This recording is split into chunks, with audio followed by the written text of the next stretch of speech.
Me llamo Marcelo y llevo más de 15 años trabajando como embalsamador. Pero esta historia ocurrió cuando apenas tenía 24 y apenas sumaba mi primer año en una funeraria pequeña en la zona sur de Monterrey. Era 2004, un tiempo en el que yo confiaba demasiado en mi campo, creyendo que ya nada podía afectarme después de ver tantos cuerpos. Estaba muy equivocado. En esa época yo trabajaba con un viejo embalsamador llamado Ramiro, un hombre serio, reservado, de mirada cansada y manos temblorosas por tantos años de químicos y noches en vela. Él era quien realmente mantenía el lugar funcionando. Yo solo era un aprendiz con un certificado reciente y más entusiasmo que experiencia. Esa noche, sin embargo, me tocó estar solo porque Ramiro tuvo que retirarse antes. Su esposa había sido hospitalizada por una complicación en la presión arterial. Me pidió que cerrara el turno y dejara listo al único cuerpo que faltaba para el día siguiente. Nunca olvidaré cómo me dijo antes de irse: no te tardes más de lo necesario. Este caso tiene algo raro. Y se fue sin explicar nada. Me quedé solo desde las 11 de la noche en el cuarto frío, donde el eco de mis propios pasos parecía perseguirme. El cuerpo llegó justo a las 11:20, traído desde una clínica pequeña de otra colonia. Venía en una bolsa gris, con la etiqueta de muerte por causa no determinada. Eso no era nuevo, a veces ni los médicos querían poner algo concreto cuando no podían explicarlo. Pero cuando abrí la bolsa entendí de inmediato por qué Ramiro había dicho lo que dijo. Era un hombre de unos 30 y tantos años. Su piel estaba fría, rígida, pero no tenía signos de violencia externa salvo un detalle que me heló por completo: el pecho estaba lleno de pequeños cortes semicirculares, como garras, pero demasiado simétricos para ser animales y demasiado profundos para ser autoinfligidos sin provocar una hemorragia evidente. Aún así, no había sangre seca alrededor. Como si esos cortes hubieran sido hechos después de la muerte. Me acerqué más y percibí un olor extraño. No era el olor típico de la descomposición temprana, ni tampoco algo químico. Era un olor ácido y metálico, similar a hierro quemado. Sentí un nudo en el estómago, pero continué como profesional. Moví al hombre a la mesa, asegurándome de colocarlo bajo las lámparas. Tenía que drenar, limpiar, preparar, sellar. Lo normal. Lo rutinario. Pero algo en la habitación se sentía pesado. Como si hubiera otra presencia cerca. Mientras preparaba la mesa, noté algo en los dedos del cadáver. Cada uña estaba quebrada, astillada, como si hubiera rasguñado cemento o metal hasta romperse. Me detuve. No quise imaginar qué pudo haber arañado. Suspiré, tomé mis herramientas y comencé el procedimiento. En mi mente solo repetía que debía terminar rápido. Estaba solo y eran casi las 12 de la noche. Mientras limpiaba el torso para revisar el estado general, uno de los cortes del pecho empezó a supurar un líquido oscuro, casi negro. Retrocedí. Eso no podía ser normal. La piel ya no debería liberar fluidos así, no tan tarde en el proceso. Pude sentir como un frío profundo me recorría la espalda. Seguí trabajando, aunque mi respiración era más rápida. Al iniciar la incisión para la arteria carótida, noté que los músculos del cuello parecieron tensarse. Pensé que era rigor mortis tardío, aunque ya no correspondía al tiempo estimado. Me obligué a ignorarlo. Pero el ambiente cambió cuando escuché un sonido claro y seco detrás de mí, un golpe. Me quedé congelado. Se había caído una charola metálica que estaba sobre una repisa. No había ventanas abiertas, no había corrientes de aire, no había nadie más. La levanté con manos temblorosas. Las paredes parecían estar más cerca y no había ruido más que mi propia respiración. Volví con el cuerpo. Y ahí noté algo que me paralizó. Uno de los dedos del hombre ya no estaba donde lo había dejado. El índice derecho estaba doblado, como si apuntara hacia la puerta. Me quedé inmóvil varios segundos, mirando ese dedo. Intenté convencerme de que yo mismo lo había movido accidentalmente. Pero no. Yo sabía exactamente cómo lo había colocado. Seguí. No podía darme el lujo de sugestionarme. Respiré hondo y continué. No pasaron ni 5 minutos cuando las luces se apagaron de golpe. La habitación quedó sumida en una oscuridad absoluta. Intenté mantener la calma mientras buscaba mi celular, pero no lo encontraba. El silencio era tan completo que podía escuchar los latidos acelerados de mi propio corazón. Toqué la mesa del embalsamado, luego el piso, luego tropecé con algo. Cuando por fin hallé el celular, lo encendí. Y ahí, al iluminar la mesa, vi algo que jamás pude olvidar. El cuerpo no estaba en la posición en la que yo lo había dejado. Estaba ligeramente ladeado, con el rostro volteado hacia mí y la boca estaba abierta, más abierta de lo que un cuerpo normal podría tenerla, como si hubiera intentado gritar. Sentí que las piernas me flaqueaban, que la piel se me erizaba por completo. La luz regresó de golpe. Y al mirar nuevamente, el cuerpo estaba como antes. Pero una gota del mismo líquido oscuro caía desde el borde de la mesa. Ese fue el punto en el que ya no pude mantener la cordura. Terminé como pude, sellé lo necesario y salí de la funeraria sin mirar atrás. Esa noche no dormí. Al día siguiente, Ramiro llegó temprano. Me esperaba en la entrada con una expresión seria. Cuando entramos al cuarto, noté algo que me dejó sin palabras. El cuerpo tenía nuevas marcas en el pecho. No estaban cuando yo lo trabajé. Eran más profundas, más definidas, casi como símbolos que no podía interpretar. Ramiro, sin mirarme, dijo: "No debieron traerlo aquí. Ese hombre no murió solo". No supe qué quiso decir. Nunca quiso contármelo. Pero desde ese día, entendí que hay cuerpos que no vienen solos, que traen cosas que no siempre se van cuando los sellamos. Y desde entonces, cada vez que estoy solo en una noche de turno, vuelvo a sentir ese mismo olor metálico en el aire. Como si algo estuviera esperando el momento exacto para volver a moverse.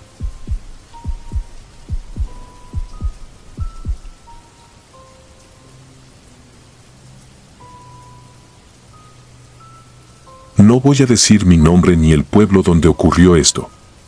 Solo diré que fue en el norte de México, en 2014, en una funeraria pequeña que trabajaba casi exclusivamente con gente de escasos recursos. Yo ya llevaba un par de años como embalsamadora. No ganaba mucho, pero el trabajo era constante, accidentes, enfermedades, cosas que aquí se vuelven paisaje. Aprendí a separar lo que hacía con las manos de lo que sentía por dentro. Eso creía, al menos. La funeraria era un edificio viejo, pegado casi al panteón municipal. Teníamos una sala de velación principal, una salita pequeña al lado, la oficina del dueño y, al fondo, el área que era mi mundo, el cuarto de embalsamamiento y la cámara frigorífica. El cuarto siempre olía a una mezcla de formol, látex y algo rancio que nunca se iba, aunque trapeáramos con cloro cada noche. Yo pasaba ahí horas sola, con el ruido constante del refrigerador y el goteo de las mangueras, trabajando sobre cuerpos que ya no podían reclamar nada. Por la violencia de la zona, muchas veces recibíamos cuerpos que nadie identificaba. Esos eran los que más trabajo daban y menos pagaban. Se les preparaba lo justo, se les vestía con lo que hubiera, y luego se iban en una caja sencilla a una fosa común. A nadie parecía importarle, pero yo no podía evitar quedarme mirando sus manos, sus pies, pensando que, en algún lugar, alguien debía estar buscándolos sin saber que ya estaban aquí, fríos, bajo mis manos. Al principio todo era normal dentro de lo que cabe. Mi rutina era clara: llegar por la tarde, revisar la lista, preparar fluidos, drenar, inyectar, maquillar si lo pedían. Algunas noches me quedaba más tiempo, sobre todo cuando se juntaban varios cuerpos y había velorios desde temprano al día siguiente. El velador, don Lalo, un hombre mayor, siempre se quedaba en la parte de adelante. Él se encargaba de abrir la reja, prender luces, limpiar salones. A veces cruzábamos un par de palabras, pero nada más. Yo prefería el silencio. Una tarde de agosto llegó el cuerpo de un hombre de unos 30 años, muerto por cirrosis. Lo revisé como siempre. Estaba entero, sin lesiones externas, salvo los hematomas típicos. Tenía los pies hinchados, las uñas descuidadas, pero todos sus dedos, sus manos, todo en su lugar. Lo embalsamé, lo vestí con un traje que trajo la familia y lo dejé en la plancha de metal, cubierto con una sábana, en espera de que lo pasaran a la sala donde lo velarían al día siguiente. Salí de ahí como a las 11 de la noche. Me despedí de don Lalo desde la puerta del cuarto y vi cómo apagaba algunas luces del pasillo, como siempre. Al otro día, apenas llegué, el dueño me llamó a su oficina con la cara rígida. Me dijo, sin rodeos, que la familia del difunto estaba furiosa. Cuando lo estaban acomodando en el ataúd, al quitarle los calcetines para ponerle unos zapatos suyos, notaron que le faltaban 2 dedos de un pie. Me quedé helada. Lo primero que pensé fue en un error de identificación, que tal vez otro cuerpo, pero no, era el mismo. Me llevaron al salón. El cadáver estaba ahí, el mismo rostro, la misma ropa, pero el pie derecho terminaba en un muñón irregular, con la piel y el tejido desgarrados, como si algo lo hubiera arrancado a mordidas. Intenté recordar cada paso del procedimiento del día anterior. Yo lo había revisado desnudo, había limpiado sus pies, había masajeado las extremidades para distribuir el fluido, había secado uno por uno los dedos con gasas. No me lo estaba inventando, estaba seguro de que estaba completo. El dueño me escuchó, serio. La familia amenazó con denunciar, pero no tenía forma de probar que yo lo había dejado entero. No había cámaras en el cuarto, solo en la entrada y en las salas. Al final, el dueño arregló algo con ellos y el asunto quedó resuelto hacia afuera, pero dentro de la funeraria nada volvió a sentirse igual. Esa misma semana, don Lalo anunció que se retiraba. Tenía problemas de salud y ya había cumplido los años de servicio para jubilarse. Su lugar lo tomó un sobrino suyo, un tipo más joven, Armando, callado, siempre con audífonos, que casi ni se asomaba al área de atrás. El dueño, preocupado por lo ocurrido, mandó instalar una cámara discreta en una esquina del cuarto de embalsamamiento. No nos lo dijo claramente, pero todos lo supimos. En esa época yo ya tenía problemas para dormir. Soñaba con pies desfigurados, con uñas moradas, con manos que me sujetaban de la muñeca cuando cerraba ataúdes. Pasaron un par de semanas sin incidentes hasta una noche de sábado. Habían entrado 2 cuerpos, un hombre muerto en un accidente de moto y una anciana que murió por un derrame cerebral. Al primero lo preparé rápido, porque lo velarían esa misma noche. A la anciana la dejé para después, la limpié, la desinfecté, realicé el drenaje y la inyección, la peiné con cuidado, le puse un camisón blanco que trajo la hija. Cuando terminé, la dejé sobre la plancha, cubierta, y anoté la hora en la hoja de registro. Eran casi las 12. Sentía los hombros pesados, la lengua áspera con el sabor metálico del formol que a veces se te mete hasta la garganta. Le avisé a Armando que me iba. Él estaba en la recepción viendo su celular, apenas levantó la mano a modo de saludo. Cerré con llave el cuarto, como siempre, y me fui a casa. A la mañana siguiente, cuando llegué, había patrullas afuera. El estómago se me encogió antes de saber qué pasaba. Entré y vi al dueño pálido, hablando con 2 policías. Armando estaba sentado en una silla, con los codos en las rodillas y la cara hundida entre las manos. Mi nombre salió varias veces en la conversación.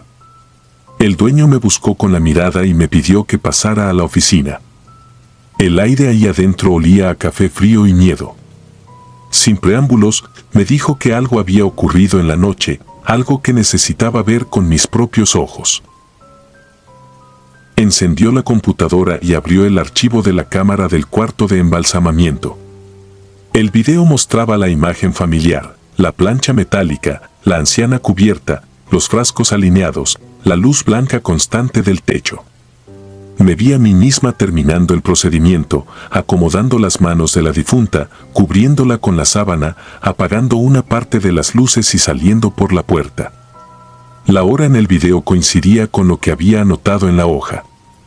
Hasta ahí todo encajaba con lo que yo recordaba. Pero el dueño adelantó el video. 2 horas después de mi salida, a las 2 de la mañana, la puerta volvía a abrirse. Cuando vi quién entraba, sentí que el piso desaparecía bajo mí. Era yo. Mis mismos guantes, mi misma bata, el cabello recogido de la misma forma. Entré, o esa versión de mí entró, sin prisa, sin dudar, con una expresión vacía en la cara. No saludé a la cámara, no miré a ningún lado, caminé directo hacia la plancha. Con movimientos mecánicos, retiré la sábana de los pies de la anciana y tomé un bisturí del carrito metálico. No pestañeaba. Mis ojos en la pantalla parecían muertos. Empecé a cortar lentamente la carne de los dedos de la difunta, retirando, como quien deshuesa una pieza de pollo, pequeños trozos que llevaba a la boca y masticaba. No había exageración en los gestos, eran movimientos precisos, como cualquier procedimiento que había hecho 1000 veces, solo que esta vez el objetivo no era preservar el cuerpo, sino devorarlo. En el video se escuchaba el crujido suave del tejido al desgarrarse, el sonido húmedo de la masticación. No había nadie más. Nadie entró ni salió hasta que, media hora después, esa yo terminó, limpió con una gasa el bisturí, volvió a cubrir los pies y se retiró apagando la luz. Recuerdo que pensé que era una broma cruel, un montaje. Dije que ese video estaba editado, que alguien me estaba tratando de destruir. El dueño me miró con una mezcla de compasión y horror. Me dijo que la cámara era nueva, instalada por un técnico de confianza, que el archivo tenía el sello de tiempo del sistema, que Armando había estado toda la noche en la recepción y que en ningún momento me vio regresar. Los policías, al principio, también dudaron. Después pidieron revisar las cámaras del pasillo y la entrada. No había rastro de mí a esa hora. Según esas grabaciones, yo había salido a las 12 y no había vuelto. La revisión del cuerpo confirmó lo que se veía en el video. A la anciana le faltaban falanges, pequeños fragmentos de tejidos blandos en los pies. Las heridas no eran limpias, pero tampoco parecían hechas por un animal. Eran cortes, seguidos de desgarramientos. Como si alguien hubiera comenzado con bisturí y terminado con los dientes. En mis manos no encontraron marcas, pero en una de mis muelas, días después, el dentista halló un trozo minúsculo de tejido blando entre la encía y la pieza. Yo no supe qué decirle. Solo me miró raro y no hizo preguntas. La demanda nunca procedió. El dueño arregló las cosas con la familia como pudo. Yo renuncié por voluntad propia. Fui con un psiquiatra, luego con otro. Me hablaron de trastornos del sueño, de parasomnias, de episodios disociativos. Yo misma intenté convencerme de eso.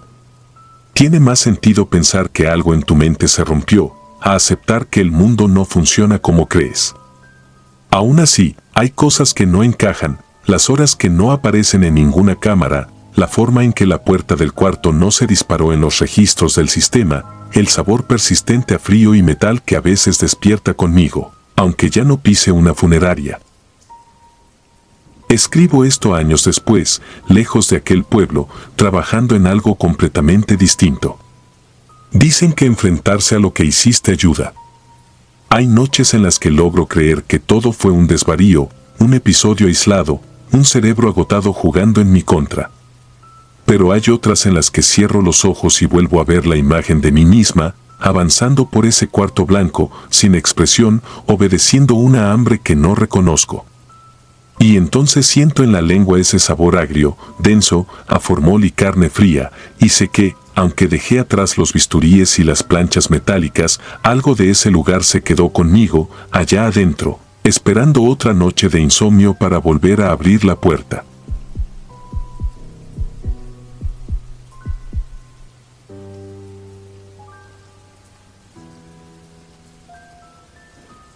No sé si algún día logre contarlo sin que se me quiebre la voz, pero lo que viví aquella noche sigue tan vivo en mi memoria como el olor a formol que jamás logré quitar de mis manos.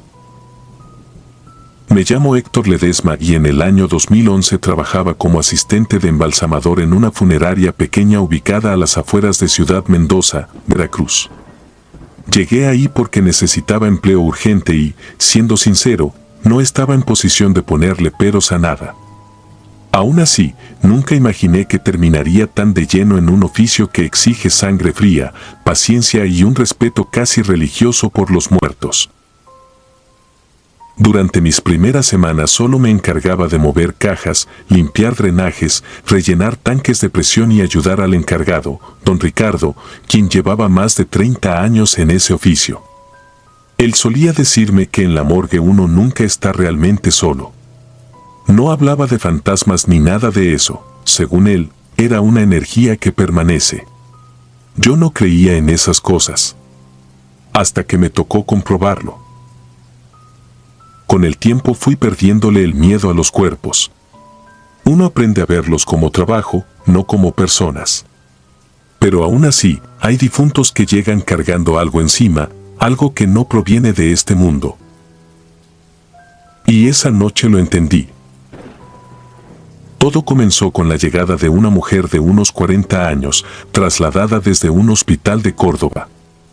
Su nombre era Lucía Cárdenas. La habían encontrado horas antes en el interior de una fábrica abandonada. Supuestamente, había ido a buscar a su esposo, un velador que hacía turnos nocturnos.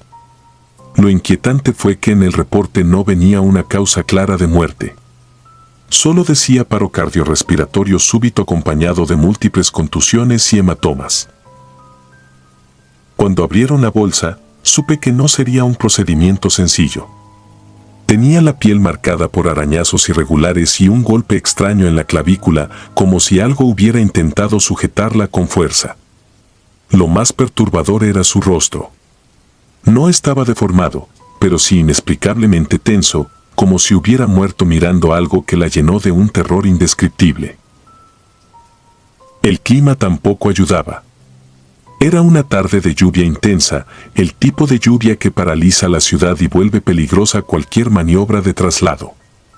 Don Ricardo terminó temprano por un compromiso familiar y me pidió que iniciara el proceso preliminar mientras él regresaba en un par de horas. Me quedé solo. Limpié la mesa de acero y preparé los instrumentos. Encendí las lámparas frías que colgaban sobre la camilla. Su luz azulada siempre hacía que todo pareciera más lúgubre. Me acerqué a la mujer, la observé con detenimiento y noté un detalle que me erizó la piel. En su muñeca derecha había un surco profundo, como si hubiera llevado una pulsera apretada hasta que la piel cedió. Pero no había ninguna pulsera. Las paredes crujían por la humedad. La luz titilaba cada tanto. Inhalé hondo y seguí con el trabajo. Mientras acomodaba los químicos, sentí un mareo repentino. Pensé que era por el calor encerrado o el olor a formol, pero el mareo trajo consigo un sonido que no debía estar ahí, un golpeteo muy lento contra el metal. Toc. Toc. Toc. Provenía de la mesa donde estaba Lucía. Me quedé inmóvil. No quise mirar. Era imposible. El cadáver estaba rígido, recién llegado. Respiré profundo, volví la vista hacia la mesa, y nada. Todo estaba igual. Seguí trabajando, pero algo en mí ya estaba intranquilo. A eso de las 6:30, el aguacero empeoró. Los truenos hacían vibrar los cristales. Yo intentaba mantener la concentración hasta que escuché un sonido sordo, como un quejido bajo, húmedo, apenas un suspiro. No venía de la sala contigua ni de la calle. Lo escuché ahí, detrás de mí, donde estaba la camilla con la mujer. No volteé. No podía. Algo dentro de mí decía que si lo hacía, no volvería a dormir tranquilo nunca más. Decidí distraerme limpiando un mueble del fondo, pero sentí que alguien caminaba lentamente por la sala. No era imaginación. Se escuchaban pasos arrastrados sobre el piso encerado. Eran irregulares, como si la persona no supiera caminar bien. Mis piernas temblaron. Tomé un escalpelo como si eso pudiera servirme de algo y giré, muy despacio. La camilla estaba vacía. Lucía no estaba ahí. El aire se volvió denso, gélido. Mi vista se nubló de terror. Traté de buscarla con la mirada, pero no avancé ni un paso. Sentí que algo se movía a unos cuantos metros, en la oscuridad donde la luz no alcanzaba. Era una silueta encorvada, respirando tan bajo que apenas se alcanzaba a oír, pero suficientemente cerca para saber que no estaba solo. La mujer dio un paso hacia mí. Su peinado estaba deshecho. La piel, más pálida que antes. Los hematomas se marcaban como venas negras. Sus ojos, que deberían estar cerrados, estaban abiertos de par en par, pero no parecían ver, estaban perdidos en una especie de desesperación muda. Su mandíbula temblaba, como queriendo hablar, pero tenía los labios cosidos. Intentó levantar su brazo derecho, el mismo con el surco extraño, y al hacerlo, la piel de su muñeca se desgarró lentamente, dejando salir un líquido oscuro que no era sangre ni nada que yo pudiera describir. Retrocedí. Me tropecé con un carro de instrumentos, el metal cayó al piso con un estruendo que resonó en toda la sala. Ella se agitó, como si ese sonido la hubiera alterado profundamente. Me acerqué a la pared, incapaz de reaccionar. Mi respiración se volvió pesada. Quise gritar, pero la voz no salió. La mujer dio otro paso y entonces vi un detalle que me paralizó aún más. En su cuello, justo donde tenía los arañazos, se movía algo por dentro, como si un hilo invisible tirara de su piel desde adentro, deformándola. Fue entonces cuando me di cuenta de que aquello no era la simple aparición de un muerto. Era algo que venía arrastrado desde el lugar donde murió. Una presencia. Un rastro. Algo que no la había dejado ir. Ella alzó el rostro. Sus ojos se llenaron de un brillo oscuro, casi líquido. Sentí que iba a lanzarse sobre mí, pero se detuvo, como si algo más fuerte la jalara hacia atrás. Su cuerpo se arqueó de forma antinatural. Las articulaciones crujieron. La columna hizo un sonido seco, como si fuera a quebrarse. Emitió un gemido tan profundo que parecía venir desde dentro de algún abismo que nunca debió abrirse. De pronto, corrió hacia la mesa donde antes estaba. Se impulsó como un animal y regresó a la posición original. Un instante después, todo quedó en silencio. Me desplomé. No sé cuánto tiempo pasó, solo recuerdo que cuando abrí los ojos, don Ricardo estaba de pie a mi lado, mirándome con preocupación. Le conté todo entre balbuceos, esperando que se burlara o me llamara loco. Pero él solo suspiró, se llevó una mano al rostro y me dijo algo que jamás olvidaré. A veces, los muertos traen cosas pegadas y no siempre se van cuando uno termina el trabajo. Revisamos el cuerpo. Estaba exactamente donde debía estar, pero ahora en su muñeca derecha había 5 marcas más profundas, como si una mano la hubiera sujetado con fuerza. Una mano del tamaño de un adulto. Mi mano. No renuncié, pero nunca volví a quedarme solo en la morgue. Y cada vez que cierro los ojos, recuerdo ese sonido seco. Ese crujido de hueso. Ese rastro que la siguió desde el último lugar donde respiró. Ese rastro que, a veces, siento detrás de mí cuando trabajo de noche. Algunos creen que la muerte es un descanso. Pero yo sé que no siempre es así. Hay muertos que todavía buscan algo. Y otros que jamás se fueron.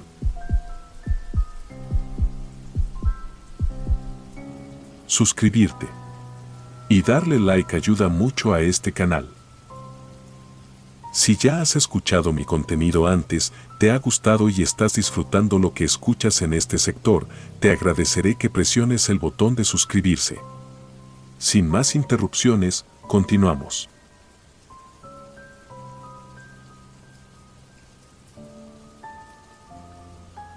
Me llamo Aurelio Santibáñez y desde el 2008 trabajo como embalsamador en una funeraria del municipio de Cárdenas, Tabasco.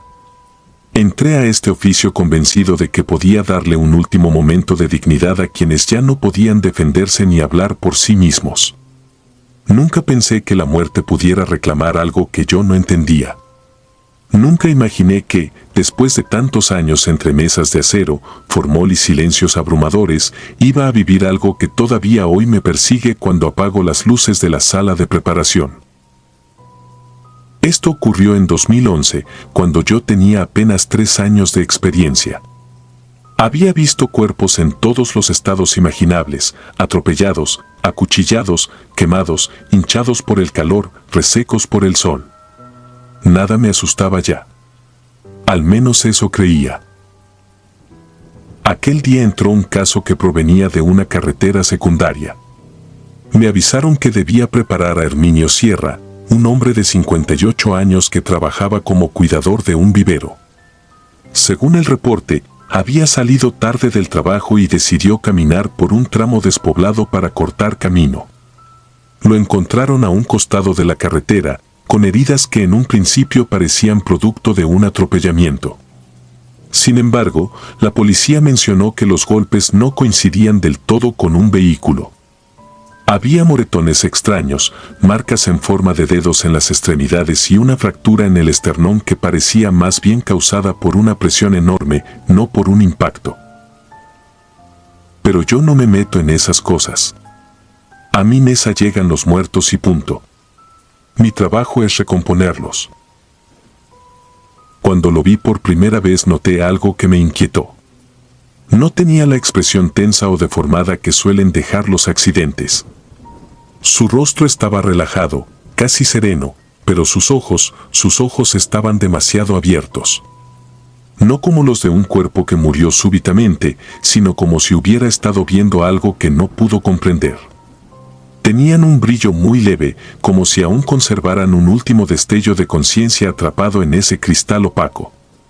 Sentí un pinchazo en el estómago, pero me obligué a ignorarlo. Comencé mi procedimiento. Retiré la ropa, examiné las heridas, limpié la sangre reseca y extraje los fluidos como de costumbre. La autopsia previa había dejado un corte profundo desde el esternón hacia abajo, y mientras cosía el torso sentí que el aire de la sala se volvía más denso. Como si alguien estuviera justo detrás de mí observando todo. No quise voltear. Cuando uno trabaja aquí aprende a convivir con la idea de que la mente juega trucos. 1 hora después inicié la reconstrucción del rostro. Limpié las cejas, coloqué base para cubrir los hematomas y finalmente procedí a cerrar los ojos. Usé los contactos espinosos, como siempre. Le presioné suavemente los párpados hasta que quedaron firmes. Todo normal. O eso pensé. Me alejé unos pasos para limpiar mis manos y revisar el expediente. Escuché un pequeño chasquido detrás.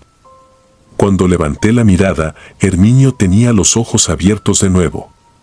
No entreabiertos, no temblando por falta de fijación. Abiertos. completamente. Como si hubiera despertado. Sentí un vacío helado recorrerme la espalda, pero me obligué a actuar como profesional.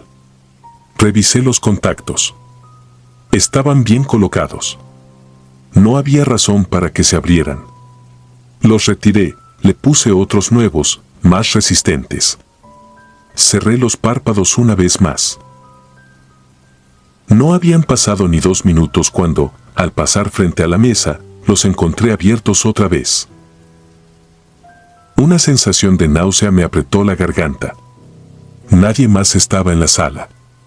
Afuera, los pasillos retumbaban con el silencio de la madrugada. El reloj marcaba las 2:19 de la mañana, la hora en la que siempre me siento más vulnerable en este trabajo.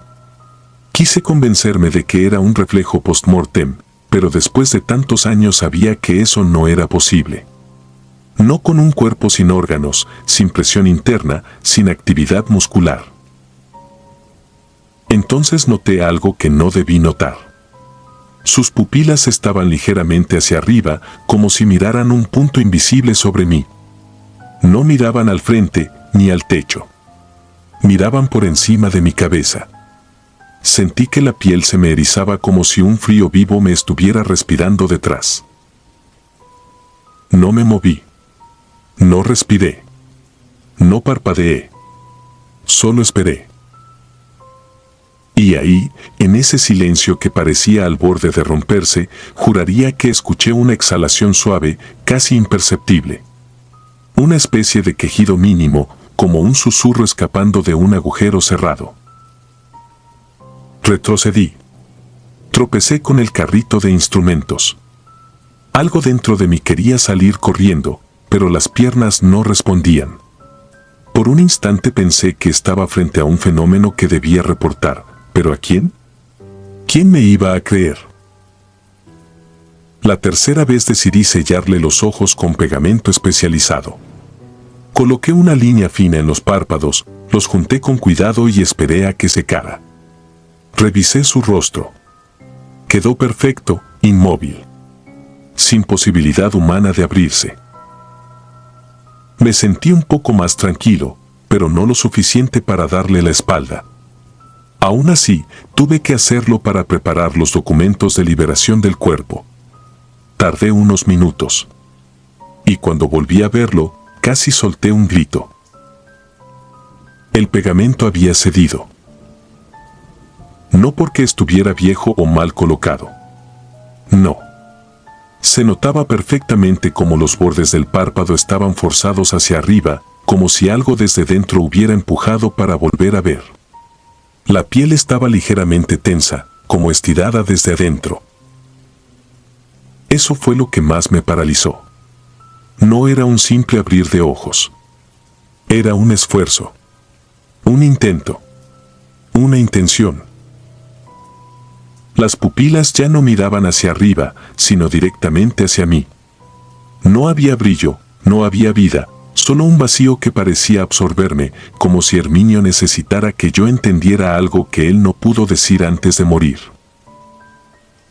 No sabía qué hacer. En ese momento entendí que no era cuestión de técnica ni de adhesivos. Era algo más, algo que no pertenecía a esta sala. Respiré hondo y le hablé, aunque sentí que la voz no salía de mi boca sino de algún rincón de mi miedo. Le dije que entendía que su muerte había sido inesperada. Que quizá necesitaba que alguien supiera que no todo había ocurrido como lo reportaron. Que lamentaba que no hubiera tenido tiempo de despedirse. Y que, aunque yo no podía cambiar su destino, sí podía asegurarle que su familia estaba bien, que ya se había avisado a su esposa que nadie lo dejaría solo. Mientras hablaba, noté que los músculos de mis brazos dejaban de temblar. Que el aire se volvía un poco menos denso. Hubo un momento, muy breve, en el que sentí que no estaba hablándole a un cadáver. Sentí que alguien escuchaba. Luego bajé mis manos, respiré profundo y cerré sus párpados con mis dedos, sin contactos, sin pegamento, sin nada. Solo mi voluntad. Y esta vez no se volvieron a abrir. Entregué el cuerpo a las 5 de la mañana. Su familia llegó destrozada. Antes de que se lo llevaran, me acerqué al hijo mayor. Le dije que le hablara a su padre, que le explicara que lo querían, que lo dejarían partir en paz. Él no entendió por qué insistía. No tenía por qué entender. Solo lo hizo. Desde ese día, cada vez que trabajo con un cuerpo cuyo semblante muestra sufrimiento o angustia, le dedico unos segundos. No para hablarles directamente, pero sí para recordar que no todos los muertos llegan en silencio. Algunos todavía traen un hilo de conciencia atrapada en la sombra del último instante. Y a veces, aunque no lo queramos aceptar, aún necesitan que alguien los ayude a cerrar los ojos.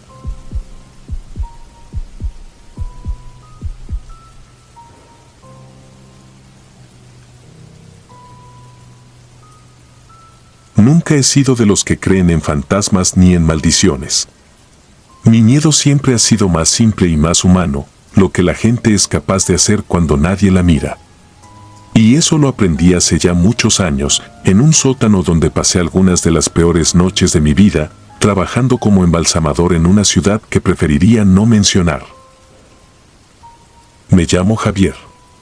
Llevo 11 años en este oficio. Lo que voy a contar pasó en 2014, cuando apenas tenía 6 meses de experiencia y aceptaba cualquier empleo con tal de aprender. En ese tiempo estaba recién llegado a una ciudad fronteriza muy calurosa, donde todo parecía viejo, oxidado o abandonado. No conocía a nadie, así que la oportunidad en una funeraria pequeña, un negocio familiar que llevaba décadas funcionando, me pareció un milagro. El dueño era un hombre mayor llamado Don Ramiro. Había heredado la funeraria de su padre, igual que el sótano donde hacíamos el trabajo pesado. Cuando lo conocí me pareció amable, educado y estricto en su forma de hablar. Me ofreció el empleo en la primera entrevista y ni siquiera pregunté por el sueldo. Yo solo quería trabajar. La funeraria era pequeña arriba, con olor a velas y flores viejas.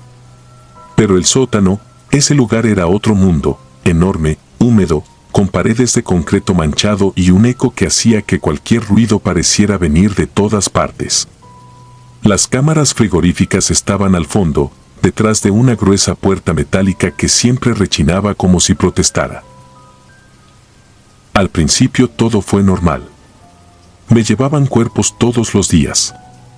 Yo trabajaba junto con un tipo llamado Oscar, un primo de Don Ramiro. Pero él llegaba pocas horas, hacía lo mínimo, y casi siempre me dejaba solo con los cuerpos cuando caía la noche. Decía que tenía que ayudar arriba, pero jamás escuché su voz allá. Durante semanas pensé que simplemente era flojo. Ahora sé que ese hombre evitaba el sótano por razones que jamás me quiso decir. La primera noche que algo raro pasó yo estaba embalsamando a un señor fallecido por un infarto. Era tarde, quizá pasada la medianoche. Tenía auriculares puestos para distraerme cuando sentí un golpe seco proveniente del fondo. Quité la música de inmediato. El golpe volvió a sonar, fuerte, como si alguien le diera patadas a la puerta metálica del cuarto frío. Fui a revisar. La puerta estaba cerrada. Los cuerpos acomodados en sus bandejas. Todo en silencio. Regresé al área de trabajo tratando de no pensar demasiado. Me dije que quizá el viejo sistema de refrigeración hacía ruidos o que la vibración del motor movía algo adentro. Pero yo sabía lo que había escuchado. Eso no fue vibración. Fue un golpe. Días después, las cosas empeoraron. Sobre todo porque me tocaba quedarme solo más seguido. Comencé a escuchar pasos en el pasillo del sótano. Pasos lentos, torpes, como si alguien caminara arrastrando los pies. Cuando salía a ver, no había nadie y el aire se sentía más frío de lo normal. Llegué a pensar que estaba entrando en ese estado de sensibilización que les pasa a muchos novatos. Jamás imaginé que aquello tenía otro origen. El ambiente entre los empleados también era extraño. Notaba que don Ramiro pasaba mucho tiempo con un hombre que yo nunca vi trabajando, un sujeto alto, de barba gris y ojos hundidos. Siempre llegaba por la parte trasera, cruzaba el pasillo sin saludar y entraba directo al sótano sin avisar.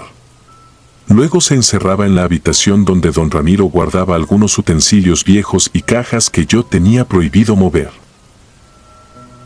Nunca pregunté nada. No era mi asunto. Pero cada vez que ese tipo bajaba, los ruidos extraños eran peores esa noche. La noche que marcó mi vida ocurrió un viernes. Recuerdo perfectamente el olor a humedad y el zumbido casi imperceptible del refrigerador. Esa tarde había terminado todo el trabajo y me fui temprano. Pero a mitad de camino me di cuenta que había olvidado mi cartera dentro del casillero. No tenía dinero ni identificación, así que regresé. Tenía mi propia llave del acceso trasero, así que bajé por las escaleras del callejón. Apenas abrí la puerta del sótano sentí el aire más pesado, como si estuviera entrando a un sitio saturado de vapor caliente, aunque la temperatura era fría. Las luces del pasillo estaban apagadas, pero desde el fondo salía un resplandor. Un resplandor tenue, amarillento, que jamás usamos en la morgue. Di unos pasos y escuché voces. Susurros graves, rezos tensos, como si varias personas estuvieran hablando al mismo tiempo. Me quedé inmóvil porque una parte de mí sabía que debía irme, pero otra necesitaba entender qué estaba pasando. Me acerqué sigiloso al área donde don Ramiro guardaba las cajas antiguas. La puerta estaba entreabierta. Desde dentro salía un olor nauseabundo, distinto al de la muerte común, más denso, químico, como algo corrompido. Escuché claramente la voz de don Ramiro diciendo: «Trae el torso, que no quede nada expuesto». No fue un diálogo. Fue una orden. Firme, como si llevasen tiempo haciéndolo. Otra voz, la del hombre alto, respondió con un tono reverencial: «¿Está preparado?».